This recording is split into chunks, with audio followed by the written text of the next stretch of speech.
Travis, Dr. Travis, however you want to call me at PhysioFix. We've been doing these 15-minute uh, kind of assessment calls. I don't know what you'd really call them. Just um, people can just get their foot in the door with us.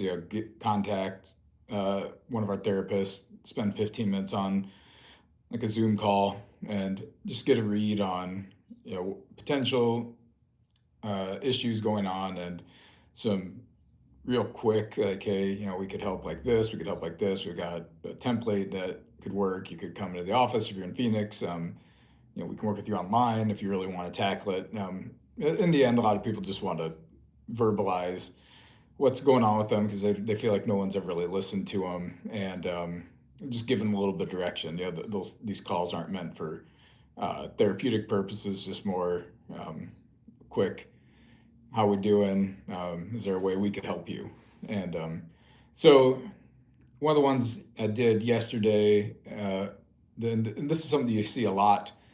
Somebody who they're almost 30 now, but when they were in seventh grade, they did the old thing in PE where everybody stands in front of the coach and touches their toes, and they're like, "Yep, scoliosis, scoliosis, scoliosis, not scoliosis." Then all of a sudden you're um, getting pulled from activities because they treat it like you're on the verge of death. You got to change how you're doing things. You end up seeing the chiropractor down the street who probably set up the scoliosis screen for the next 2 years. They're putting you in some brace. They're doing all these things. Okay, and without a lot of clear like indication of any help or improvement. Um, this is a thing that's been going on for a long time. And to be, if we're just all going to be 100% transparent about this, if we x-rayed the backs of any single person that watches this video who tunes in to the live and looked at their back um, on film, there's going to be some sort of lateral curvature. It's just people are just that way. There's just not people out there with there's not a lot of people out there with just perfectly straight spines from neck to tailbone, and none of that really matters that much. There's certain um, certain degrees that can get measured, and to be fair, about this person I was talking to yesterday, they'd never measured anything. They just were like, "Oh, we got some scoliosis. It's time to go to the chiropractor," and they get stuck doing that for a really long time.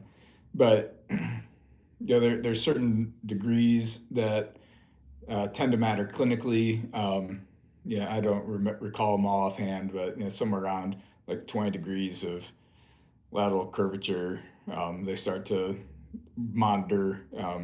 Because there are situations, and I have run to people that the curvature is so bad that it starts to um, disrupt like internal organ function and things like that because of how the body's getting twisted around, and that's perfectly those kinds of things we may need to have some sort of intervention. But most of the stuff that's labeled as scoliosis is just like some sort of normal variant of lateral curvature of the spine, and a lot of people get needlessly pulled out of activities because people are afraid that well, if your spine's curved, you're going to hurt it if you exercise. I don't know where that started.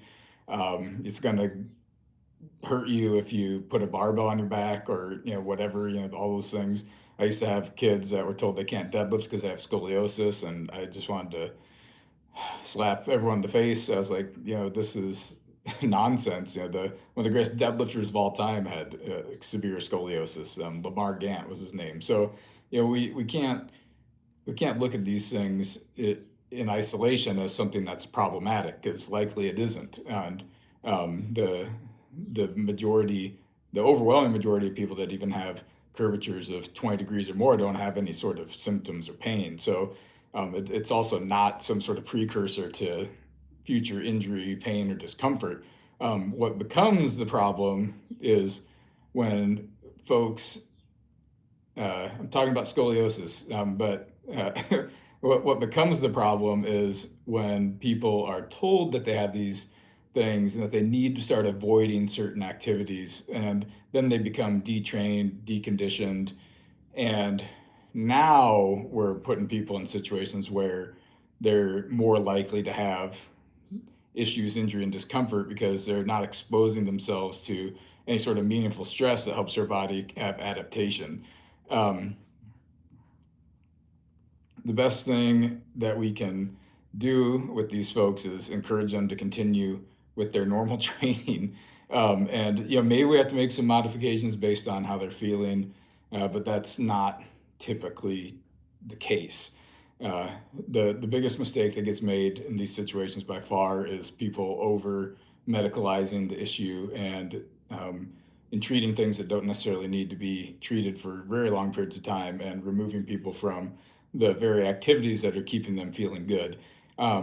So I don't put a lot of I don't put a lot of stock into that kind of stuff. And like I said, unless it's super symptomatic and it's impairing their function. But the difficult part about this person is that we were talking to on the phone is they've been told that they've had scoliosis since they were 12 and now they're almost 30. And they don't really even have any problems. Like they don't have real symptoms. There may be some things cause some slight discomfort, which may or may not even be related to what they've been told that they have scoliosis.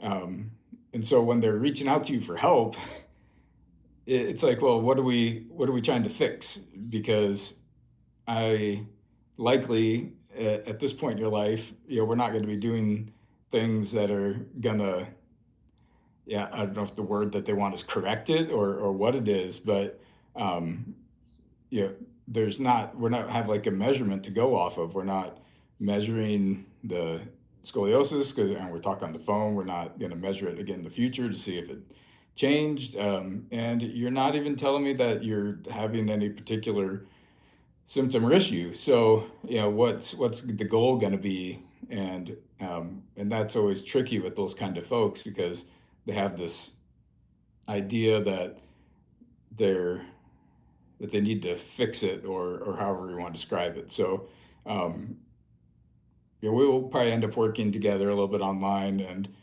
the training isn't going to be real any different than anyone else we'd work with. We just may have to make some modifications based on personal preferences and how they respond to certain things. So, um, if you've been told you have scoliosis in the past, you can still do whatever you want, unless it's mega symptomatic, causing impaired function, has you bent over sideways.